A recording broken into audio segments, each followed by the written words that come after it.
ভালোবাসার টানে অজানা দ্বীপে গিয়ে ভয়ঙ্কর বিপদ থেকে রাঙাকে উদ্ধার করলো একলব্য। হ্যাঁ বন্ধুরা, আমরা এমনটাই দেখতে পাবো রাঙ্গাবতী তীরন্দাজ ধারাবাহিকের আগামী পর্বগুলোতে। ক্রুজের মধ্যে সবাই মিলে আনন্দ মজা করতে থাকে, এমনকি ক্রুজের মধ্যে প্রমিতা ও নবারুণের বিবাহ বার্ষিকী সেলিব্রেট করা হয়। সবাই মিলে নাচে গানে মেতে ওঠে। আর বৃন্দা সুযোগ বুঝে রাঙাকে ধাক্কা দিয়ে সমুদ্রের জলে ফেলে দেয়। আর রাঙা বৃন্দার হাতটা ধরে টান দেয়, বৃন্দাও রাঙার সঙ্গে সমুদ্রের জলে পড়ে যায়।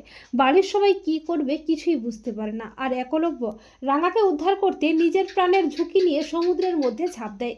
এরপর রাঙা ও বৃন্দা এক অজানা দ্বীপে হাজির হয়, যেখানে রয়েছে প্রতিপদে বিপদ। রাঙা সেই দ্বীপের মধ্যে বৃন্দাকে আচ্ছা করে শায়েস্তা করে উচিত শিক্ষা দেয়। রাঙা বলে, আমি জানি না এই অচেনা দ্বীপটা থেকে কি করে বাড়ি ফিরবো, কিন্তু তোকে আমি শিখিয়ে দেব জীবনের আসল মানেটা কি। রাঙা যখন বুঝতে পারছে না অচেনা দ্বীপ থেকে কি করে বাড়ি ফিরবে, ঠিক তখনই একলব্য হাজির হয়। একলব্য চিৎকার করে বলে, রাঙাবতী। রাঙা বলে, উড়ানবাবু তুই এখানটাতে এসেছিস। একলব্য রাঙাকে জড়িয়ে ধরে বলে, তোমার বিপদ আর আমি আসবো না রাঙামতি, তা কি করে হয়? আমি তোমাকে এখান থেকে উদ্ধার করে নিয়ে যাবই। তো বন্ধুরা, তোমরাও এটাই চাও তো যে ভালোবাসার টানে অজানা দ্বীপে গিয়ে ভয়ঙ্কর বিপদ থেকে যেন রাঙাকে উদ্ধার করতে পারে একলব্য? কমেন্ট করে এক্ষুনি জানিয়ে দাও তোমাদের মতামতটি।